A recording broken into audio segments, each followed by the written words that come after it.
Hi hello viewers, நான் உங்கள் சக்திவேல். இன்றைக்கி இந்த வீடியோவில் என்ன பார்க்க போகிறோம் அப்படின்னு பார்த்தீங்கன்னா, தக்காளி பழம் பார்த்தீங்கன்னா எனக்கு மாடித்தோட்டத்தில் காய்ச்சிருந்ததுன்னா எனக்கு அணில் சாப்பிட்டு போயிடுது, எனக்கு காக்கா குத்திட்டு போயிடுதுன்றாங்க. இல்லை நிறைய பேர் எனக்கு தக்காளி பழம் பழுக்கவே மாட்டேங்குது, காயாகவே இருக்குது எனக்கு செடியில் அப்படின்றாங்க. நீங்களாம் இந்த மாதிரி ஃபீல் பண்ணியிருக்கீங்களா? தக்காளி எனக்கு பழுக்கவே மாட்டேங்குது, ரொம்ப நாள் பச்சை கலர்லேயே இருக்குது, எனக்கு பழுக்கவே மாட்டேங்குது. இல்லை நான் பறிச்சிடுறேன் பச்சையில் இருக்கும்போது, ஆனால் நான் வீட்டுக்கு எடுத்துகிட்டு வந்ததுக்கப்புறம் அது எனக்கு பழுக்கவே மாட்டேங்குது. எனக்கு பார்த்தீங்கன்னா மாடித்தோட்டத்தில் பழமாக பழுத்து இருந்ததுன்னா எனக்கு அணில் கடிச்சிட்டு போயிடுது, காக்கா குத்திட்டு போயிடுது. அதனால் நான் காயாகவே பறிச்சுட்டு வந்துடுறேன். பட் ஆனால் எனக்கு வீட்டில் வச்சேன்னா எனக்கு பழுக்கிறதுக்கு ரொம்ப டைம் ஆகுது, இல்லை பழுக்கவே மாட்டேங்குது, என்ன தான் பண்ணுறதுனே தெரில. நிறைய பேர் கேட்டிருந்தாங்க. ஸோ அந்த மாதிரி நீங்களாக இருக்கீங்களா? உங்களுக்கான வீடியோ இந்த வீடியோ ஃபுல்லாக பாருங்கள். ஸோ உங்களுக்கு ரொம்ப பயனுள்ளதாக இருக்கும் நம்புறேன். உங்கள் ஃப்ரெண்ட்ஸ் நண்பர்கள் எல்லாருக்கும் இந்த வீடியோ ஷேர் பண்ணுங்கள், அவங்களும் பார்த்து பயனடையட்டும். தக்காளி பழம் எப்படி பழுக்குதுன்னு ஜென்ரலாக நம்ம பார்ப்போம். தக்காளியில் பார்த்திங்கன்னா ஒரு காய் பழமாக மரத்துக்கு எத்திலின்ற ஒரு கெமிக்கல் ப்ராசஸ் நடக்குங்க. ஸோ அது தக்காளி பழத்துக்குள்ளேயே நடக்கக்கூடியது.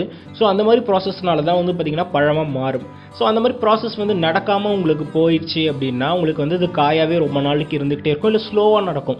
ஸோ அதனால தான் உங்களுக்கு ரொம்ப ஸ்லோவாக இருக்கிறதுனால அதுக்கு என்ன பண்ணலாம் அப்படின்னு பார்த்திங்கன்னா, ஃபஸ்ட்டு தக்காளியை காயாக பறிச்சிடுங்க.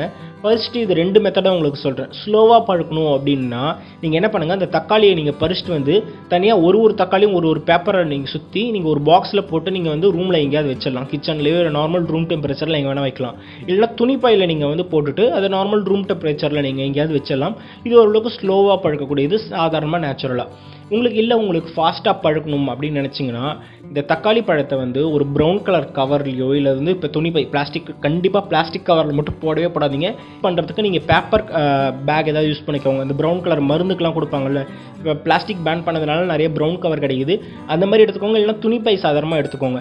அது கூட பார்த்திங்கன்னா ஒரு வாழைப்பழத்தை கூட சேர்த்து வைங்க. வாழைப்பழம் எதுக்கு அப்படின்னு பார்த்திங்கன்னா, வாழைப்பழத்தில் எத்திலின் ஜென்ரேட் ஆகிட்டே இருக்கும், ஆட்டோமேட்டிக்காக அது பழுக்கிற தன்மையும் இருக்கும்.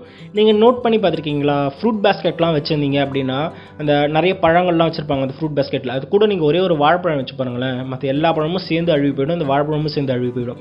என்ன ரீசன் பார்த்திங்கன்னா, வாழைப்பழத்துலேருந்து எத்திலின் எமிட் ஆகிட்டே இருக்கும். ஸோ அந்த எத்திலின் எமிட் ஆகிட்டே இருக்கிறதுனால என்ன ஆகும்னு பார்த்திங்கன்னா, பழங்கள் எல்லாமே பக்கத்தில் இருக்கிற பழங்கள் எல்லாமே பழுத்துரும். அதனால தான் பார்த்திங்கன்னா வாழைப்பழத்தை எப்பயுமே ஃப்ரூட் பேஸ்கெட்டில் வைக்கக்கூடாது, வாழைப்பழத்தை தனியாக தான் வைப்பாங்க.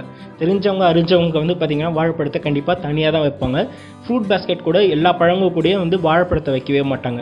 வச்சிங்கன்னா மற்ற பழமும் சேர்ந்தே கெட்டு போயிடும். ஸோ அந்த மாதிரி தான் வாழைப்பழத்தை நீங்கள் இந்த தக்காளி காய் கூட வச்சிங்கன்னா சீக்கிரமாகவே பழுத்துரும். ஸோ இதை ட்ரை பண்ணி பாருங்கள். இது 2 டிப்ஸாக உங்களுக்கு வேறு வந்துருச்சு. ஸோ இதை ட்ரை பண்ணி பாருங்கள், உங்களுக்கு ரொம்ப சீக்கிரமாகவே பழுக்கும். உங்களுக்கு மாடித்தோட்டத்தில் காயும் வேஸ்ட் ஆகாமல், நீங்கள் அணில் கடிக்காமல், நீங்கள் ஆர்கானிக்காக நீங்களே எடுத்து நீங்கள் சமைக்க முடியும். ஸோ இந்த டிப்ஸ் உங்களுக்கு பயனுள்ளதாக இருந்துச்சுன்னா கீழே லைக் பண்ணுங்கள், அண்ட் உங்கள் ஃப்ரெண்ட்ஸ் நண்பர்கள் எல்லாருக்கும் ஷேர் பண்ணுங்கள். நான் அடுத்த நல்ல வீடியோவில் சந்திக்கிறேன். Until then, bye from your Sakthivel. Have a happy gardening day.